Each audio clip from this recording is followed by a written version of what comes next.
අයිබෝවන් සුබ දවසක් කියලා ප්‍රාර්ථනා කරනවා මිනිස් YouTube channel එකත් එක්ක එකතු වෙලා ඉන්න ඔයාලා හැමෝටම. ඉතින් ඔන්න සෑහෙන කාලයකට පස්සේ අලුත් වීඩියෝ එකක් අරන් ආවා. බොහෝ දෙනෙක්ට ගැටලුවක් තියෙන කාරණයක් සම්බන්ධව තමයි අද සාකච්ඡා කරන්න බලාපොරොත්තු වෙන්නේ. මීමැසි පාලනයේදී පැණිවාරයේදී පැණි පෙට්ටියේ රැජින ගොඩවීම නිසා පැණි පෙට්ටියේ පිරිසිදු පැණියස් වෙන්නක් ගැනීමේ හැකියාව අපිට නැති වෙලා යනවා. ඒ කියන්නේ පැණිවාරය එළඹෙනවත් එක්කම පැණිවද මැස්ස පැණිවද බඳින්න පටන් ගන්නවා. ඒ බඳින පැණිවද වල සරු රැජිනක් හිටියොත් යම්කිසි ජනපදයක රැජින ඉහළට ඇවිල්ලා බිත්තර දැමීම සිදු කරනවා. ඉතින් මෙන්න මේ කාරණේ වළක්වගෙන පැණි පෙට්ටියෙන් හරිම පිරිසිදුවට පැණියස් වෙන්නක් කොහොමද ගන්න කියන එක ගැන තමයි කතා කරන්න බලාපොරොත්තු වෙන්නේ. ඉතින් මේ කතා කරනකොට මෙන්න මේ උපකරණය. මේකට අපි කියන්නේ රැජින බැහැරක. එහෙම නැත්නම් ක්වීන් එක්ස්ක්ලූඩර් කියලා තමයි අපි හඳුන්වන්නේ. ඉතින් මේ ක්වීන් එක්ස්ක්ලූඩර් එක භාවිතා කරලා පැණි පෙට්ටියේ රැජින එන එක වළක්වගෙන හොඳ පැණියස් වෙන්නක්, පිරිසිදු පැණියස් වෙන්නක් පැණි පෙට්ටියකින් ලබා ගන්න කොහොමද කියන එක ගැන තමයි අද සාකච්ඡා කරන්න බලාපොරොත්තු වෙන්නේ. ඉතින් මේ වීඩියෝ එක අපිට අදියර කීපයකින් තමයි සිද්ධ කරන්න වෙන්නේ. මුලින්ම අපි පැණි පෙට්ටියට මැස්ස හුරු කරගෙන ඊට පස්සේ තමයි මේ රැජින බැහැරකය කියන උපකරණය අපි ලබා දිය යුත්තේ. ඊට පස්සේ අපි මේකෙන් පැණියස් වෙන්නක් නෙලා ගන්න අවස්ථාව දක්වාම ඔබට මේ වීඩියෝ එක අරන් ඉන්න බලාපොරොත්තු වෙනවා. ඉතින් එහෙනම් අද වීඩියෝ එකට යන් හැමදාමත් වගේ මතක් කරන්නම් channel එක subscribe කරේ නැත්නම් අනිවාර්යයෙන්ම subscribe කරන්න. ඒ වගේම මේ වීඩියෝ එක හොඳයි කියලා හිතනවා නම් ඔයාලගේ යාළුවන්ට බලන්න share කරන්න නැත්නම් අමතක කරන්න එපා. එහෙනම් යන් අද වීඩියෝ එකට මේ උපකරණය පාවිච්චි කරලා කොහොමද සුපිරි පැණියස් වෙන්නක් ගන්න කියන එක බලන්න.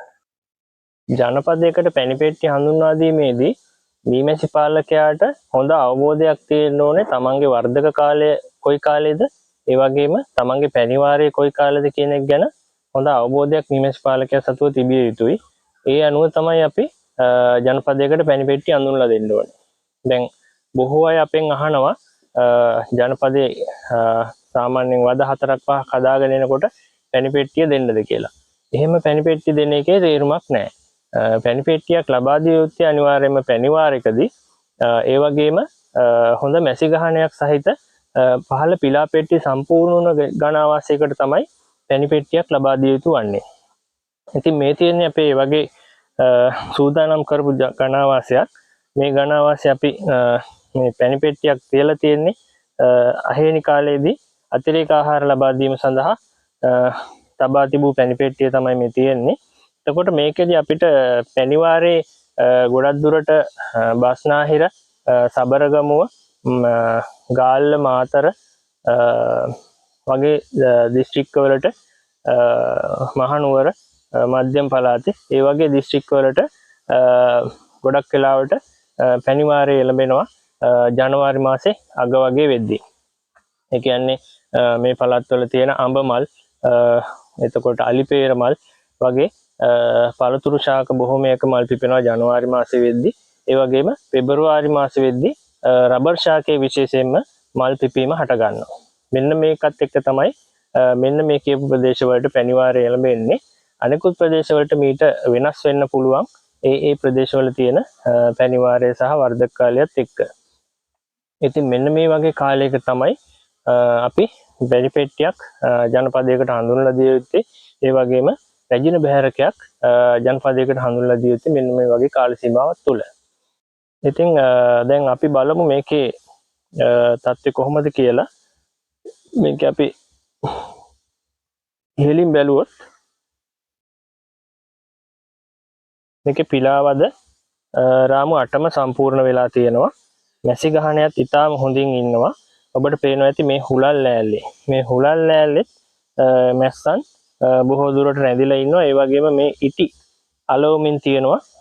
සමහර තැන්වලට මේ මැස්සන් විසින් මෙයාලගේ මේ ගහණය වැඩි වෙනකොට මෙයාලා දැන් මෙයාලා මේ සූදානම් වෙන්නේ පැණිවද බඳින්න තමයි මේ මිනුම් කටයුතු ආදිය සිදු කරන්නේ. එතකොට මේ වගේ මැස්සන්ගේ පෙර සූදානමක් දකින අවස්ථාවේ තමයි අපි ජනපදයකට පැණි පෙට්ටියක් හඳුන්වලා දිය යුත්තේ. එතකොට දැන් මේකේ අපිට මුලින්ම කරන්න ඕනේ අපි මැස්සන්ව පැණි පෙට්ටියට හුරු කිරීම කළ යුතුයි. ඒ සඳහා අපි මුලින්ම මම මේක කලිනුත් වීඩියෝ එකකින් කරලා තියෙනවා. මුලින්ම අපි මේකට පැණි පෙට්ටියට අපි පිලා පෙට්ටියෙන් වදයක් මේ කෙළවරේ තියෙන වදයක් අරගෙන ඒ කෙළවරේ තියෙන වදේ දෙකට කපලා අපි පැණි පෙට්ටියට හඳුන්වා දීම කරනවා. මේකෙදි අපිට මේ ක්‍රමයට අමතරව අපිට පුළුවන් ෆවුන්ඩේෂන් සීට් එහෙම නැත්නම් අතිවාරම් වද පැණි පෙට්ටියට ලබා දීම කරන්නත් පුළුවන්. මේ ක්‍රමයේදී අපිට ලැබෙන අමතර වාසියක් තියෙනවා. මොකද පිලා පෙට්ටිය ගහණය වැඩි වෙනකොට ජනපදයක මේ ජනපදයේ කට්ටි බෙදලා යන්න බලනවා. පිරිමි සත්තු හදාගෙන කට්ටි බෙදලා යන්න බලනවා. මෙන්න මේක අවම කරගන්නත් අපිට මේ ක්‍රමය තුලින් පුළුවන්. මේකෙදී අපි කරන්නේ මේ දෙපැත්තේ තියෙන පිලාවද දෙක එළියට අරගෙන මැස්සන් ඇතුළට යොමු කරලා ඒ පිලාවද දෙක කපලා පැණි පෙට්ටියට ලබා දීම තමයි කරන්නේ. හරි. අපි බලමු ඒක දැන් කොහොමද කරන්නේ කියලා. මේ වගේ ගහණයක් ඉන්න ජනපදයක මැස්සන් තරමක් ආක්‍රමණශීලී වෙනවා. ඒ නිසා අපි පිලාවද ලබා ගන්න කොටසට දුම් ස්වල්පයක් මෙහෙම යොමු කර ගන්නවා. මුලින්ම මැස්සෝ ටික අඩු කර ගන්නත් එයාලගේ මේ තියෙන ආවේගශීලී බව අඩු කර ගන්නත් මේ දුම් ස්වල්පයක් මේ විදිහට යොමු කරගෙන අපිට පුළුවන් මේ පිලාවදේ මුලින්ම එළියට ගන්න.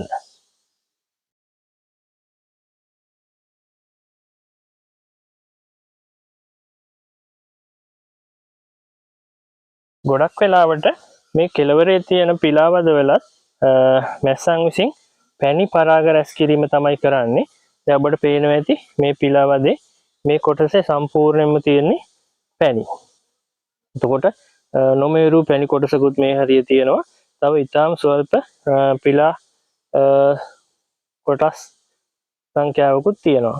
දැන් මේ වගේ වදයක් අපිට කැපීම තුලින් පිලවුන්ට වෙන හානියත් ඊටාම අඩු කරගන්න පුළුවන්. මොකද මේකේ බහුතරයක් තියෙන පැණි නිසා. අපිට පුළුවන් මේක වදේ අරගෙන මෙහෙම අනිත් පැත්ත හරවගෙන මේක අපිට පුළුවන් මෙහෙම මේ කටගාවට යොමු කරන්න. මේ කටගාවට යොමු කරලා මෙන්න මේ ආකාරයට අපිට පුළුවන් මේක රඳවා ගන්න. රඳවගෙන අපි මේ විදිහට දුම් ස්වල්පයක් මේකට යොමු කර ගන්නවා. මැස්සෝ ටික ඇතුළට යොමු කර ගන්න.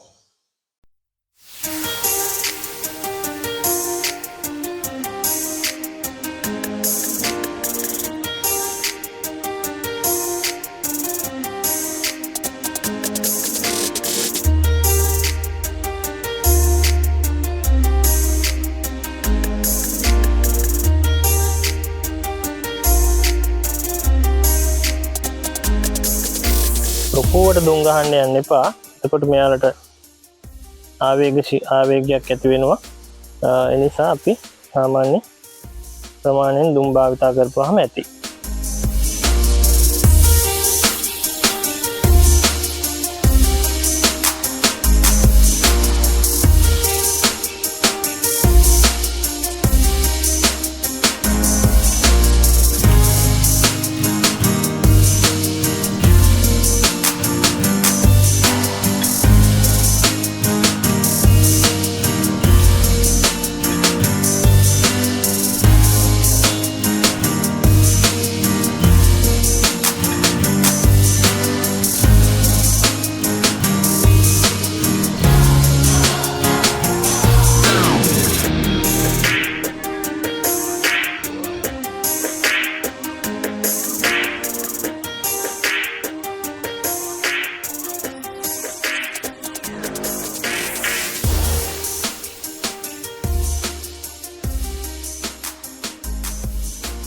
මේ වදේ මේ විදිහට අපි මැස්සෝ ටික ඉවත් කරගෙන මේ වදේ කපලා අපි මේ රාමුවෙන් ඉවත් කර ගන්නවා.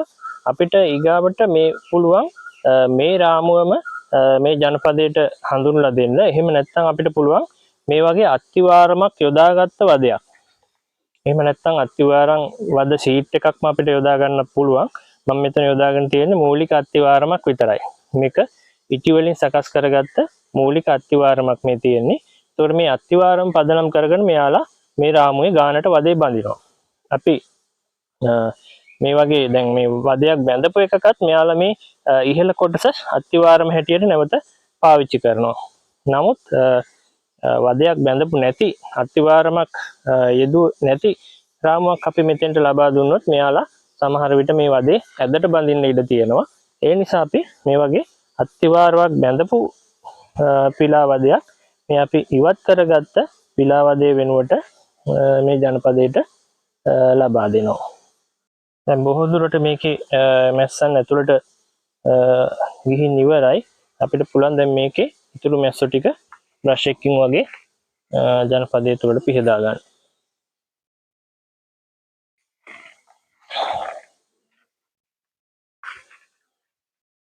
මේ විදිහට මැස්සන්ට හානියක් නොවන විදිහට අපිට පුළුවන් පිහදා ගන්න.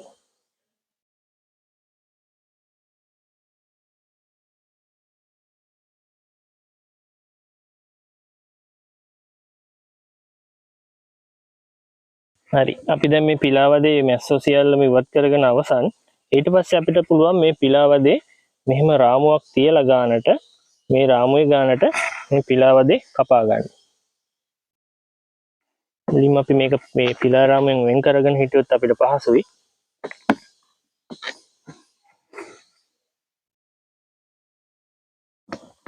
මේකේ බහුතරයක් තියෙන පැණි කොටස්. මේ වගේ ඒකයි මම කිව්වේ අර පැණි වාරයකදී තමයි මේක පැණි වාරය ආරම්භයේදී කියන්නේ පැණි වාරයට නැස්සන් සූදානම් වෙන කාලෙදී වගේ තමයි මේ කාර්යය අපි කරගන්න ඕනේ. එතකොට නැස්සන්ට වෙන හානිය අවම කරගන්න පුළුවන්. මේ විදිහට අපි කියලා මේකෙන් ගානට අපි මීරක් ඇඳගෙන මේක ගානට අපි කපා ගන්නවා.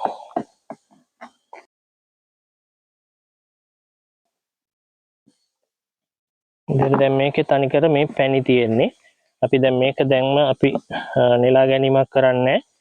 මොකද අපි පැණි පෙට්ටියට මැස්සන් හුරු කරගත යුතු නිසා මේක අපි පැණි පෙට්ටියට ලබා දිය යුතුයි. අපිට පුළුවන් ඊළඟ වදෙත් මේ විදිහට දැන් මේකේ පහළ පිලා කොටස් ටිකක් තියෙන නිසා මම මේක පහළ සිට ඉහළට මැනගෙන කපා ගන්නවා.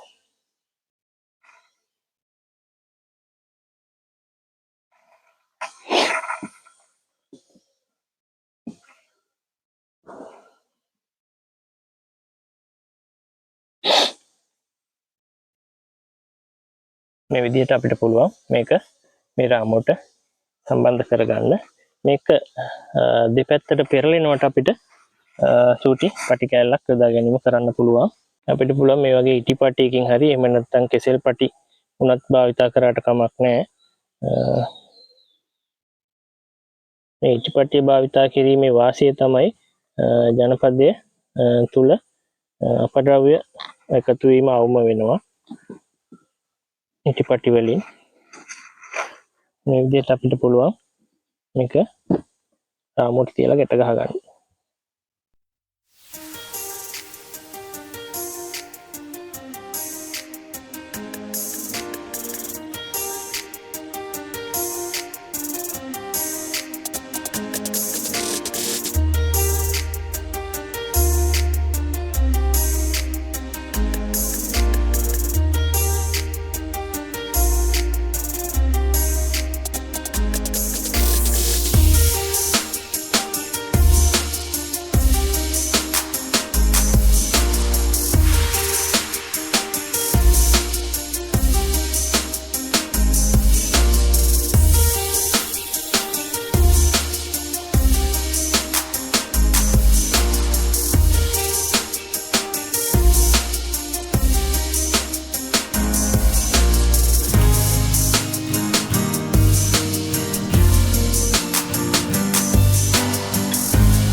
ඊට පස්සේ අපිට පුළුවන් මේ ගැට ගහගත්ත පැණි රාමු මෙහෙම මේ පැණි පෙට්ටිය මැදට යොදන්න. මේ විදිහට මැදට යොදන්න පුළුවන්. අපි බලමු ඊළඟ වදෙත් අරගෙන ඒකත් පැණි පෙට්ටියට කොහොමද ලබා දෙන්නේ කියලා. ඉතින් අපි මේ කෙලවරේ තියෙන අනිත් වදෙත් අපි එළියට ගමු.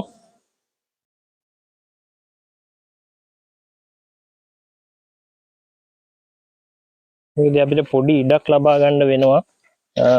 ඒ පැණිවදේ ඒ පිලවදේ එළියට ගන්න.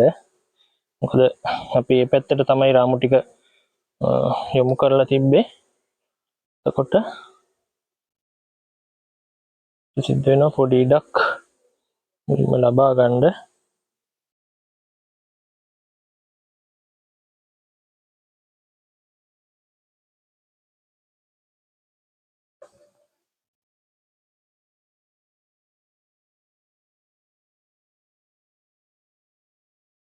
විදියට ඉඩ ලබාගෙන මේ වදේ පොඩ්ඩක් මේ බිත්තියට අලවලා තියෙනවා. ඒකට අපිට සිද්ධ වෙනවා ඒක චුට්ටක් බිත්තියෙන් වෙන් කරගන්න.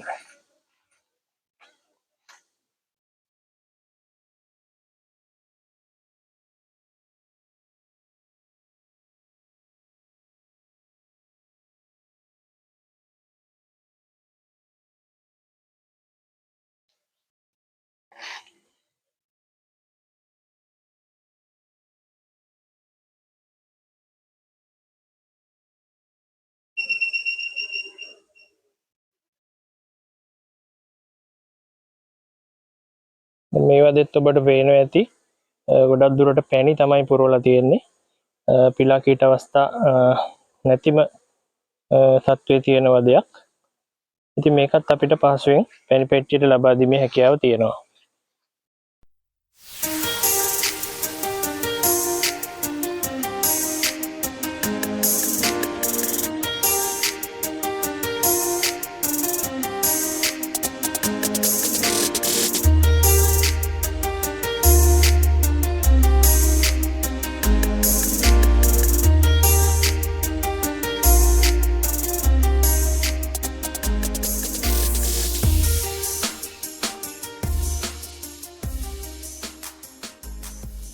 මේ කෙලවරටත් අපි මේ විදිහට සකස් කරගත්ත අත්තිවාරම් රාමුවක් ලබා දෙනවා. එතකොට මෙයාලට කිසිම ගැටලුවක් නැතුව මේ රාමුවේ වදේ බඳින්න හැකියාව ලැබෙනවා. අපි මේ රාමු ටික කලින් තිබ්බ විදිහටම ඉට්ටු කරලා මේ ජනපදයේ නැවත පෙර තිබ්බ ආකාරයටම සකස් කර ගැනීම කරන්න ඕනේ.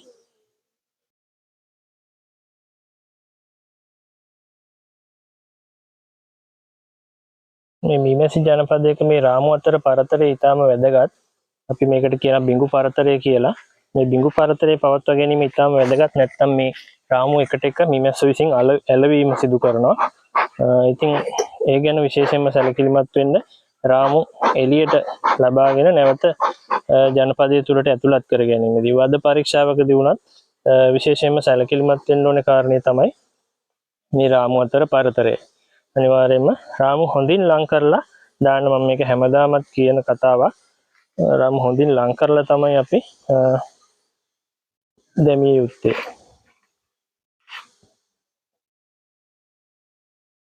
මේ රාමු අතර ඉඩ තැබිය යුතු නෑ. මොකද රාමු අපි හදලා තියෙන්නේ අවශ්‍ය ඉඩ ප්‍රමාණය තියලා. එතකොට අමතර ඉඩක් යාලට ලබා දුන්නාම යාලා බිඟු පරතරය පවත්වා ගන්න මේ රාමු දෙක අතර ඉඩ පිරවීම නැත්තම් අතුරු වද බැඳීම සිදු කරනවා. හරි, මේ වදෙත් දැන් අපි කපලා වෙන් කරගමු.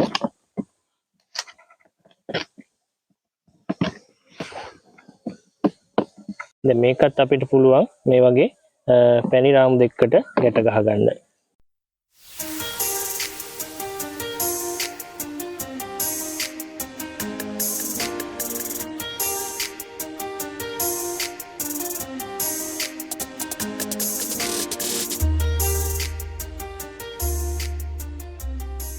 අපිට පුළුවන් මේ වද දෙකත් මේ විදිහට මැදට හිටින විදිහට අපිට පැණි පෙට්ටියට යොදා ගැනීම කරන්න පුළුවන්.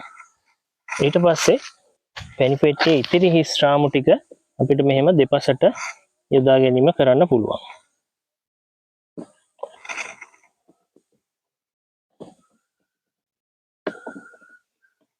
හරි අපි මුලින්ම දැන් මේ පැණි පෙට්ටිය මේ ජනපදයට ලබා දීලා මැස්සන් මේ පැණි පෙට්ටියට හුරු කර ගැනීම කළ යුතුයි. මොකද අපි එක්ස්ට්‍රූඩ් එක එකවරම ලබා දෙන්නේ නැහැ මේ ජනපදයට. මුලින්ම පැණි පෙට්ටිය අපි උඩින් කපාගත්ත පිලාරාමු සහිත පැණි පෙට්ටිය ලබා දීලා මැස්සෝ මේ ජනපදයට හුරු කර ගැනීම කරනවා. කරලා අපි සතියකට පමණ පසුව තමයි එක්ස්ක්ලූඩ් එක ලබා දෙන්නේ. අපි දැන් මේක මේ විදිහට මේ උලල් ලෑල්ලෙන් වහගමු. අපි දැන් නැවත සතියකින් ඇවිල්ලා මේ ජනපදේ නිරීක්ෂණය කරමු. මේ මැස්සෝ පැණි පෙට්ටියට හුරු වෙලාද අපිට එක්ස්ක්ලූඩ් එක ලබා දෙන්න සුසු මට්ටමේ මේ ජනපදේ තියෙනවද කියන එක බලලා අපි එක්ස්ක්ලූඩ් එක එහෙම නැත්නම් රැජින බැහැරකය ලබා දීම සිදු කරමු. ඔන්න දැන් අර අපි මැස්සන් හුරු වීම සඳහා ලබා දුන් පැණි පෙට්ටිය තියෙන ජනපදයේ ළඟට තමයි අපි ඇවිල්ලා ඉන්නේ. එතකොට මට ඇත්තටම සතියක් කිවට සති දෙකක පමණ කාලයක් ගත වුණා මේ ජනපදේ බලන්න එන්න. එතකොට මේ තියෙන්නේ එක්ස්ක්ලූඩ් එක. එහෙම නැත්නම් රැජින බැහැරකය කියන උපකරණය. මේක තමයි අපි භාවිතා කරන්නේ පැණි පෙට්ටිය සහ පිලා පෙට්ටිය අතරට යොදා ගන්න. ඇත්තටම බොහෝ දෙනෙක්ට අවබෝධයක් නැහැ මොකද්ද මේ රැජින බැහැරකය කියන එක. රැජින බැහැරකයක් අපි පාවිච්චි කරන්නේ ජනපදයක පිලා පෙට්ටියේ සිට පැණි පෙට්ටියට රැජින පැමිණිලා පැණි පෙට්ටියේ බිත්තර දැමීම වළක්වා ගැනීමට තමයි මේ රැජින බැහැරකය කියන එක භාවිතා කරන්නේ. එතකොට අපිට පැණි පෙට්ටියේ රැජින බිත්තර දැමීම වළක්වා ගැනීම තුලින් පැණි පෙට්ටියේ ඊටාම පිරිසිදු පැණියස් වෙන්නක් නෙලා ගැනීමේ හැකියාව තියෙනවා. ඉතින් අපි බලමු මේ පැණි පෙට්ටියට මේ රැජින බැහැරකය අපි කොහොමද ලබා දෙන්නේ කියලා. මුලින්ම අපි බලමු දැන් මේකේ පැණි පෙට්ටියට මැස්සන් හුරු වෙලා ඉන්නවද කියන එක බලමු. මේක දැන් ඇත්තටම මේ අපි ලබා දුන් වදවලට අමතරවත් පැණි වද මෙයාලා සකස් කරමින් පවතිනවා. ඉතින් මේ වගේ අවස්ථාවක දැන් මැස්සෝ පැණි පෙට්ටියේ ඉන්නවා බහුතරය. ඒ වගේ අවස්ථාවක තමයි අපිට මේ රැජින බැහැරකය ලබා දීම කළ හැකි වන්නේ.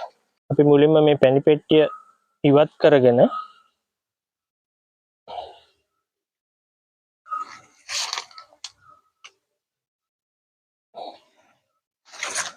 මේ විදිහට රැජින බැහැරකය අපි ලබා දීම කරනවා. මේකේ දැන් මේ තීරු තියෙන අත රාමු තියෙන අතටම යොදා ගැනීම වඩාත් සුදුසුයි.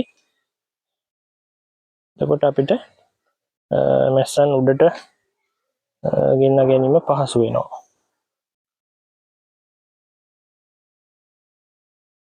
මේ විදිහට රැජින බැහැරකය යොදාගෙන ඊට පස්සේ අපිට පුළුවන් අපි හුරු කරගත්ත මැස්සෝ ඉන්න පැණි පෙට්ටිය මේ රැජින බැහැරකයට ඉහළින් තබන්න.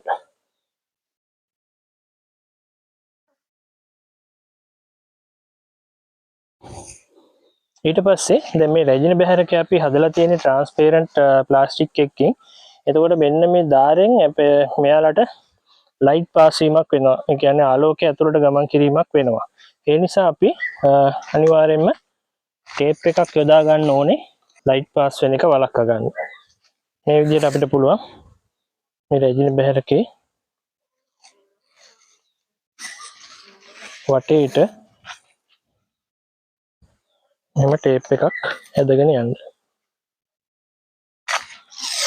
මේක කළු පාට ටේප් එකක් වෙනවනම් වඩාත් හොඳයි.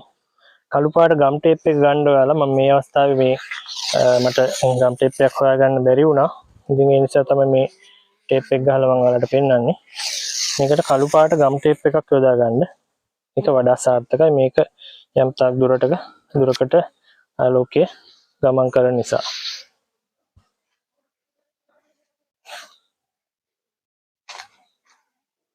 මේ විදිහට හොඳට වටේටම ටේප් එකක් යොදා ගැනීම කරන්න ඕන.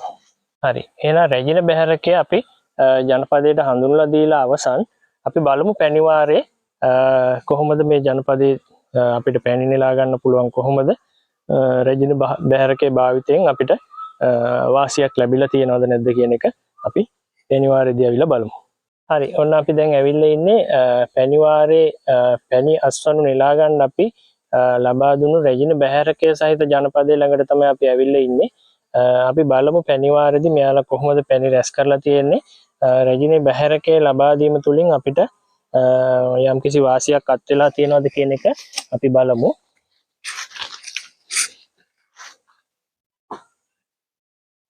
අපි දැන් මේක උඩින් විවෘත කරලා පොඩ්ඩක් බලන්න ඕනේ මේ මෙයාලට මෙහෙම චූටි දුම් පාරක් ගහගෙන අපිට මෙහෙම ඉහළින් විවෘත කරලා බලන්න පුළුවන් මෙයාලා පැණි රැස් කරලා තියෙනවද නැද්ද කියන එක. දැන් ඔබට පේනවා ඇති මේ අපි ලබා දුන්න වදවලට අමතරව මෙයාලා අනිත් වද ටිකත් සම්පූර්ණ කරලා පැණි රැස් කිරීම කරලා තියෙනවා. අපි දැන් මේ ජනපදේ පැණි වෙන් කරගෙන බලමු මේ පැණි වදවල ස්වභාවය කොහොමද මේ අපිට රැජින බැහැරකේ ලබා දීම තුලින් අත් වෙලා තියෙන වාසිය මොකක්ද කියන එක අපි බලමු. අපි මේ මැදින් රාමුවක් ඉස්සෙල්ලාම එළියට අරන් බලමු.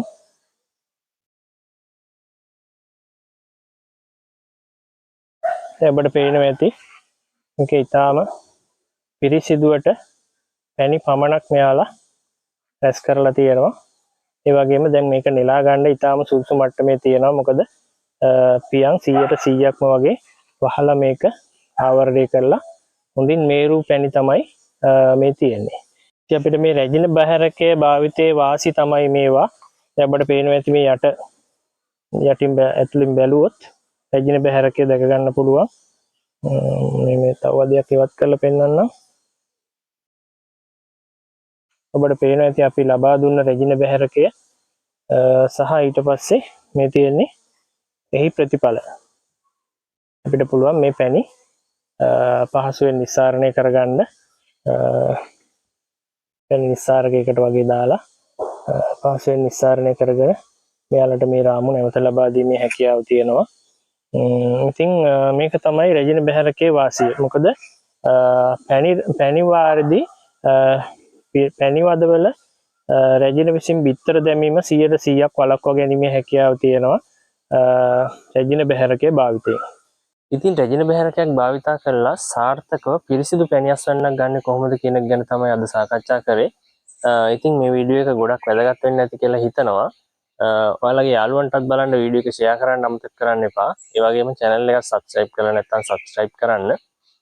ඉතින් අද දවසේ සමුගෙන යන්න තමයි බලාපොරොත්තු වෙන්නේ. මේ ලැබුවා වූ සිංහල හින්දු අලුත් අවුරුද්ද කිරියෙන් පැණියෙන් ඉතිරෙන සුබම සුබ අලුත් අවුරුද්දක් වෙන්න කියලා මීමැස්ස YouTube channel එක වෙනුවෙන් ප්‍රාර්ථනා කරනවා. එහෙනම් ගිහින් එන්නම් ආයෙත් මේ වගේම ලස්සන වීඩියෝ එකක් අරගෙන ආයෙත් දවසක හමු වෙන බලාපොරොත්තු වෙමින් ඔබට සුබ දවසක්.